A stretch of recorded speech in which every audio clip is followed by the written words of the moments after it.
What up everyone, it's Cherim and welcome back to another review on the channel. Now today I'm going to be reviewing a game that I think is everyone's favorite in the Monkey Ball series.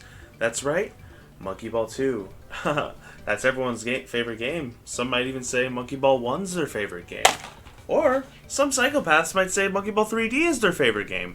But no, I'm actually going to review one of my favorite Monkey Ball games, Monkey Ball Touch and Roll. In fact, I still have the original box from back in the day, the manual and the game and everything. And yeah, Monkey Ball Touch and Roll is probably one of my favorite Monkey Ball games. It was the first one I ever owned, and I just thought I'd do a little review on it because I don't think anyone really has. I know I showcased this game on my channel before, but I just thought it'd be fun. So let's get started.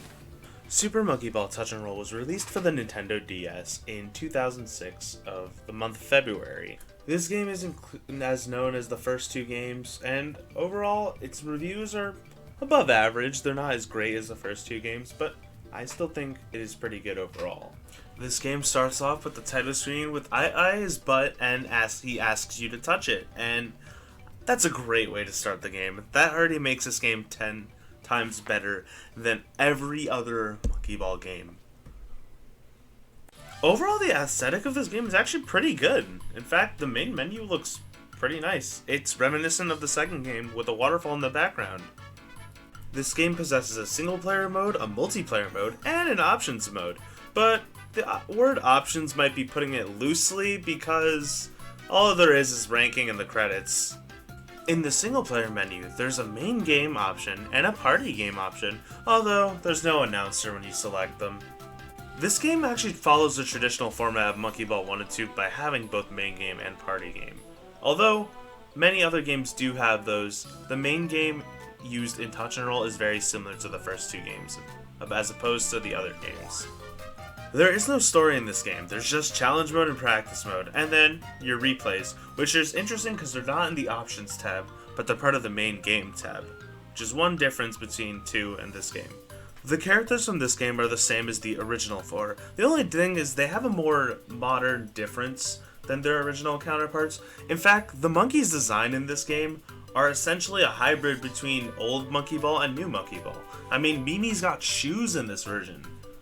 Shoes! Challenge mode in this game is kind of a hybrid between story mode and challenge mode from the first game.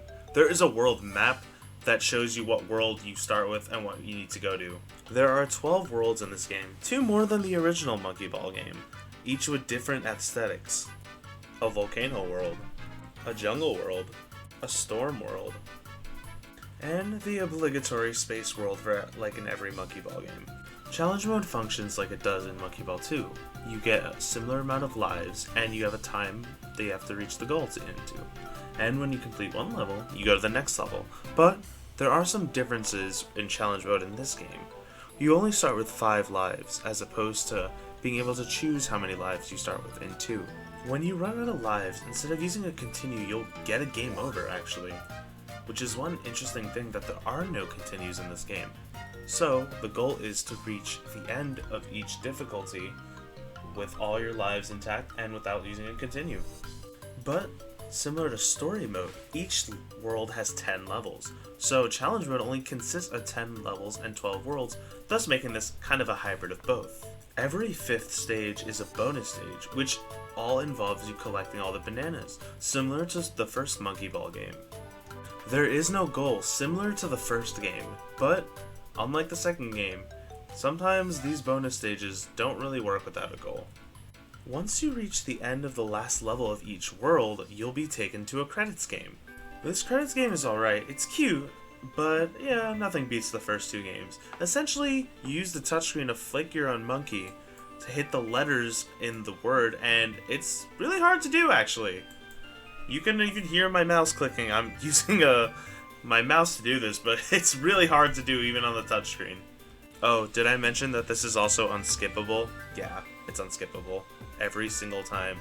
If you're gonna beat all the worlds in order, you have to watch this thing 12 times. Practice mode kind of functions like challenge mode and story mode a bit too. As soon as you unlock a new world, you'll get all 10 levels to play on practice mode.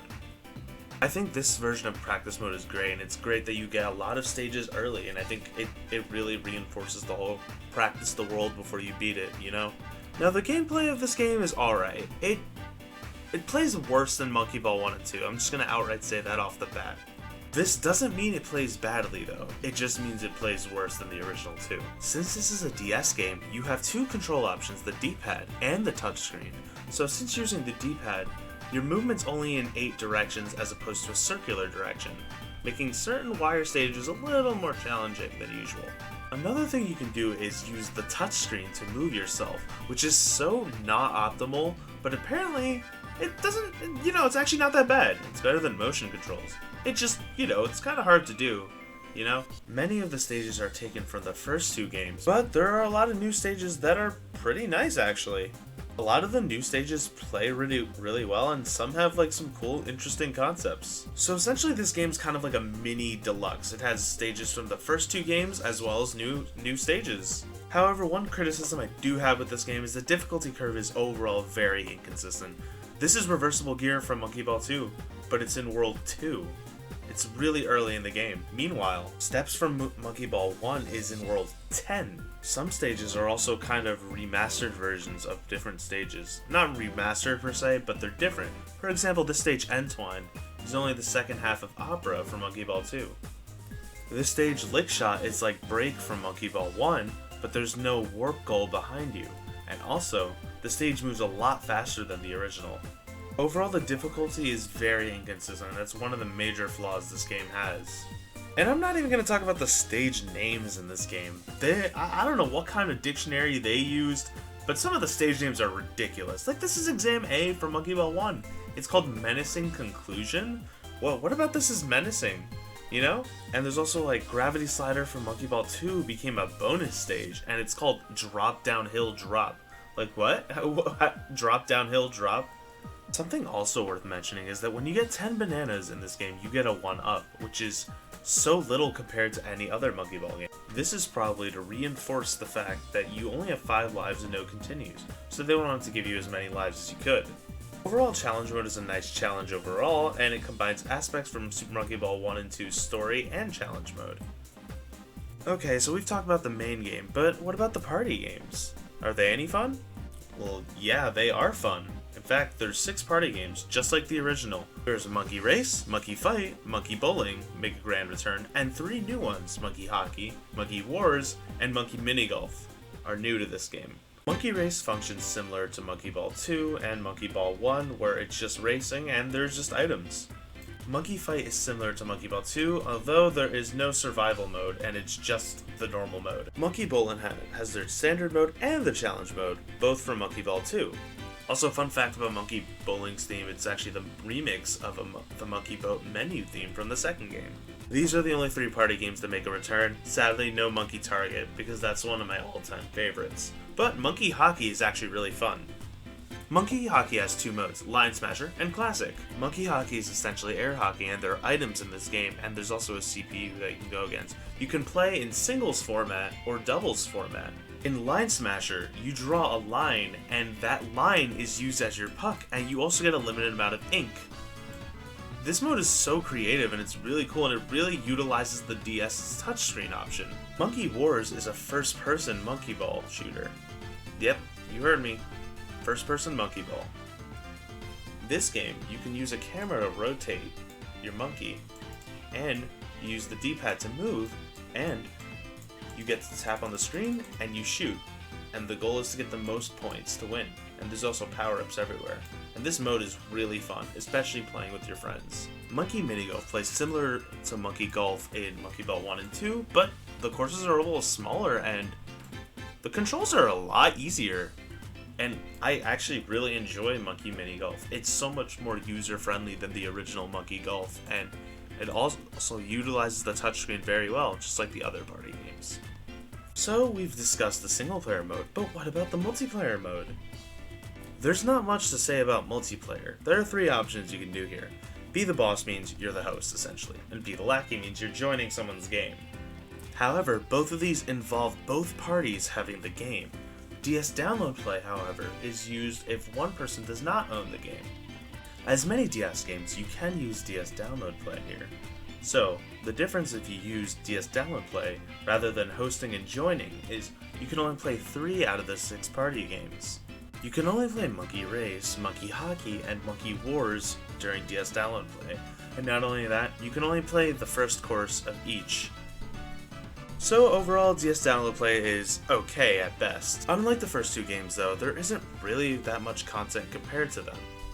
There's not much else to discuss because there's just not that many things to discuss about this game. Overall though, this game is actually really fun and I really enjoyed it, and I consider Touch and Roll to be the very last good Monkey Ball game. Well, until like Banana Mania comes out, but you know. I know I showcased this game on my channel before, and every video I have of it has over 1,000 views, so it's not a forgotten game, truly. But it's not as known as the first two games, and it's honestly really good, and I think more people should play it. Another fun fact, this game actually does not sell for much online. It's one of those games that just isn't worth a lot, which is ironic because this is a really good game in my opinion. Although that's a matter of opinion. Anyway, so that's it. What did you guys think of my review? Let me know in the comments below. Have you ever played Monkey Ball Touch and Roll? Would you be interested in trying it out after this review? But yeah, I'd review this game as a very good game. I think it's the last good Monkey Ball game, and I really think more Monkey Ball fans should try it out. If you've liked this video, just remember to leave a like, comment, and subscribe, and I will be back in another video. Thank you all so much for watching, and I'll see you later. Goodbye.